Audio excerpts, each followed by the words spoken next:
What is going on, guys? Welcome back to a brand new video. Hope you guys are having a fantastic day. I know that we are because we just got a package in the mail. Let me hide my address. This is from our good friends over at Blackbirds. They make all things leather. They have cool t-shirts, hats. They do a lot of quality work. And I'm going to be doing some product photos for them. So I'm going to take you all completely through. You know, I haven't seen what they've sent me yet. So I'm going to show you all the entire process of looking at the items that I got. Kind of give you like a vision that I have, and then we're gonna go all around the town, buy some props that I'm gonna need, and it's gonna be a good one. Okay, I'm excited for this one. Let's jump right into what we got. So like I said, I haven't even opened yet, and I am very excited. Let's open. Also using my Civivi. I absolutely love Civivi. If you're looking for a pocket knife, super affordable, super high quality, really good starter knives, I think.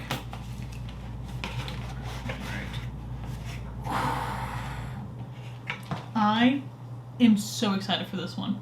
Check that bad boy out. So, like I said, their names is Blackbirds. So obviously they have a Blackbird wallet. Also, this is based in Richmond, Virginia. They do have a storefront if y'all want to go check them out. It's a beautiful storefront. Next up we have this black, all black. You can see the details. I don't know if you can really see too well. Yeah, right there. Beautiful leather work. Next up, we have a double-sided card holder. So if you have a lot of cards in your wallet like I do, this would be perfect for me. And then we have this bad boy. It's like 3D looking. That gold flare. Beautiful. And then we also have in here a tote bag. So lots of cool items. I think we have 4 wallets going on right now. I already have an idea for this one. So I've been to their storefront many times. Twice. I've been to the storefront, and every time you walk into the store, you hear music playing, and it is off of vinyls. It's just such a homey, good feel, and I think that this wallet, like kind of laid up on top of vinyls, would just be chef's kiss. That's my instant idea when I saw this. I was like, the contrast of the Blackbirds and the leather. This is already so soft, but that was kind of my instant idea. So step number 1, gotta go find us some vinyls, and then I'll take y'all through the other creative processes as I come up with more ideas for this batch. Like I said, I didn't know what I was getting, but I'm super excited. So sit back, relax, and enjoy this video.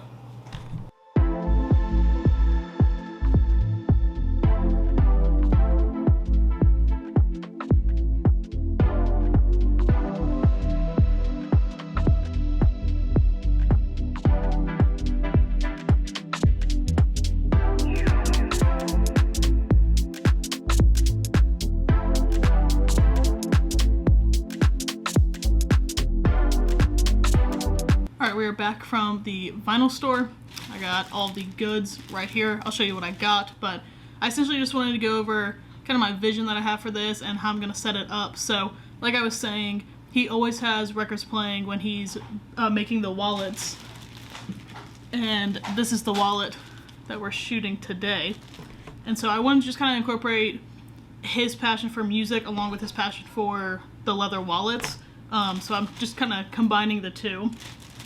And I don't currently have a record player, but I plan on getting one now that I'm buying all these vinyls. But I got a Alabama vinyl, mainly because it's all black. And I think that I could also use the cover of this along with the record itself as a kind of like background prop type of situation. Got a Merle Haggard. This is more of a personal use. I'll probably listen to this once I get an actual record player. I got Tom Jones. Then the guy at the record store, which is absolutely massive, like all of the camera lenses, the records, the place is really cool. He threw in a couple extra vinyls in here for me. I don't know who some of these people are, but they were free. And then I also got, mainly for the cover art, is this old Western. It's Tommy James, I think it says. Can't really read it right this second, but it's just a really cool image on it. I'll probably use the back of it and have this song list along some of them too, but that's kind of the vision so far, is just incorporating both of his passions. Because I think it'll just like really represent him and his brand, and I'm excited for this one. I think the contrast of the leather wallet along with the black background is going to look really good. So that's the vision, and I'm going to go ahead and get it set up and show you guys. Also, by the way, we are in my living room, and I have y'all currently propped up on a pillow on the couch, so if you tumble over, I'm very sorry, but I have this huge sliding door that brings in a ton of natural light, so I just wanted like a natural light source to get things started. But we're gonna go ahead and start setting up. So we're gonna pull out, who is this? I'm gonna pull out the records, try not to damage them. I definitely don't want to scratch them, but you know, like I said, I bought some that I'm not gonna ever use again. So hopefully if we do scratch them, those are the ones that we scratch. But just gonna lay them flat and start stacking around it.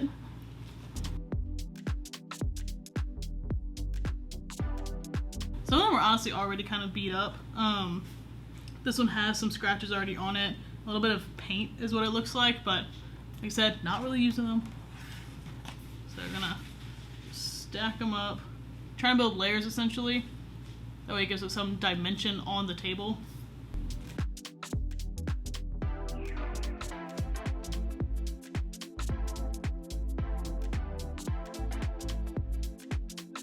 Now I'm also going to try, when I lay the wallet down, actually like lay it onto the vinyls, I want to make sure that I'm trying to not get the actual artist, like their record on here, because I'm not sure that, you know, he wants kind of advertising somebody else's art essentially. So what I'm going to try to do is just place it centered enough to like space it out to where it's just the vinyl grain, and just not this center part.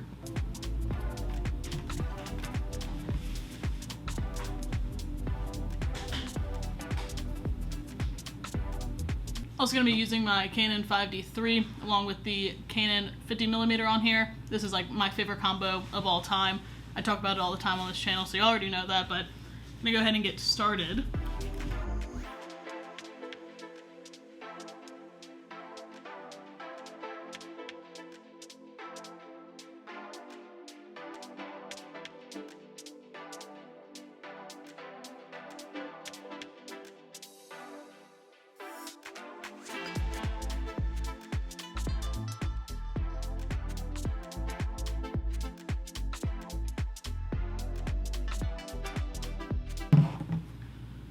Alright, so I'm realizing that there's light over here, but it's not as much light as I want in, because I wanted the reflection of the light to bring out the texture of the grain, so I'm going to move the table towards the light. I'm going to try to see if I can position y'all back on another pillow. Again, you might fall over, sorry about it. So I am kind of just re-angling a few things, but I wanted to give a little tip.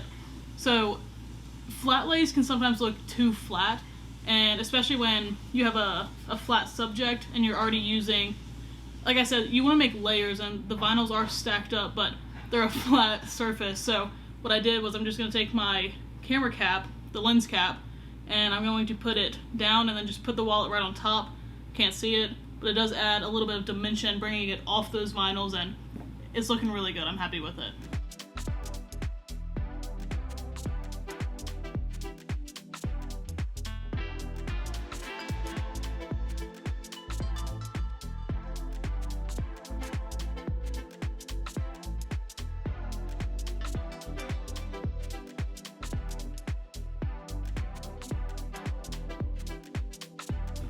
Alright, we're going to move on to a couple different shots. This time I am laying out the vinyl covers.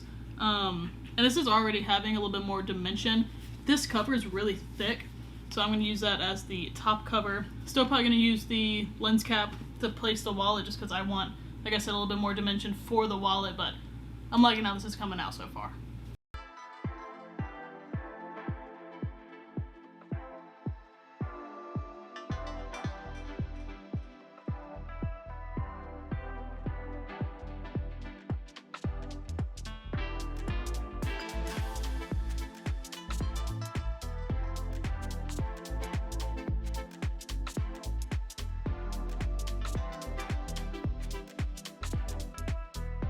We were all wrapped up with that vinyl shoot. I'm absolutely thrilled with how it came out.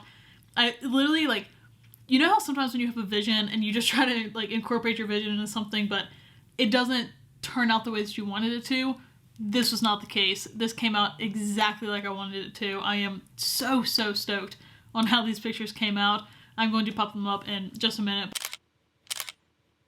But I just wanted to kind of like just give y'all tips and tricks for product photography, I guess, because it took me quite some time to figure out how to not make it boring. I mean, just, you know, anybody can put a product up against like a white background or something and take a shot and it'd be fine, but whenever I see products, I feel a story with them. Like that wallet with the blackbirds on it, it just reminded me of like a vintagey vibe. Like it was screaming to me just old school leather work. And that's why I was like, this is the one for the vinyls, because obviously vinyls give a very old school vintagey feel, and it just like spoke to me, and I haven't felt that in quite some time with photography, and it felt so good to feel that. So the main things that I try to do to just kind of like spice up product photography is texture is number one for me. That's why I was like, I want to get into a bright light so that you can see the grains on the vinyls, and I love it. Like, I love textured things, and that cowboy vinyl album cover ended up being like, you could just taste the textures on that one. It was thick, and you could just tell that it had been through something, so I used that one heavily as a texture. And then like I was saying, I really like try to layer things up. Things that just look so flat, especially for flat lays, that I try to like really like give things dimensions. I want them to have that 3D feel, like they're popping out into your face. And I think that that's a really good feeling. So between textures and layerings, that already provides a lot of a story, that it's not just a wallet laying on something, you know? And then I also try to just like give it a mood. And that's what I was really going for with these edits, was I wanted to give that vintage feel that I feel from it. Like, just because I feel it doesn't mean that other people will feel it instantly. So I think that's when editing really comes into play, is when you can incorporate a mood. I think that Peter McKinnon does it best. He's phenomenal. If you have not, there's no way. I feel like if you're watching YouTube and photography stuff that you've heard of Peter McKinnon, but if you haven't, he is somebody that tells a story. Like, his pictures have moods in them, and he's such a great inspiration to me. And I think that that's where you can like truly see editing, is if it's cold outside, you use like blues, you know, like it's something that you feel. When it's warm outside, you use warm tones, and it's like the oranges and things like that. You have to be able to put a mood and a story into your image, and I think that that changes everything. Like, I think that that makes you next level. So my main three are: give me a good texture, and you don't have to go out and spend money. Those vinyls, truthfully, it wasn't even that expensive, and I went to a local shop, and that's why he was like, you know what, I appreciate you giving me your business, and he gave me a couple free vinyls with it. But you don't have to spend money. There's been so many times where I will take like a black t-shirt, I'll like wrinkle it up a little bit, and then I'll lay it flat, and I just kind of like crinkle it and move it around, and it's just like the smallest things that you can do to elevate your images, so you don't have to spend money. It can be something that's already in your house, but just giving something texture and then rising it up so it's not just laying directly flat on that surface, and then the setting the tone for the image. I think that those three things really, like, they just elevate you so much, and it gets you creative. It makes you like play around with things and move things and get a sense of tones and textures and things like that. So I think just practice, you know? I mean, I've been doing flat lay practice for a year now, and I'll pop up now my first ever flat lay, and it is very, very bad. And then I'll pop up one of my most recents, and I'm stoked on it, and I think that practice truly does make perfect, and they're not always going to be perfect, but just get out there and try. So I hope this video has helped you guys. I hope that it's just given you a little bit of insight on how to take your product photography to the next level. And if you did enjoy this video, please hit the subscribe button, hit that like button, you know, do all of the things that YouTube wants, because the algorithm is real. So hope you guys enjoy this video. I will see you in the next one. Peace.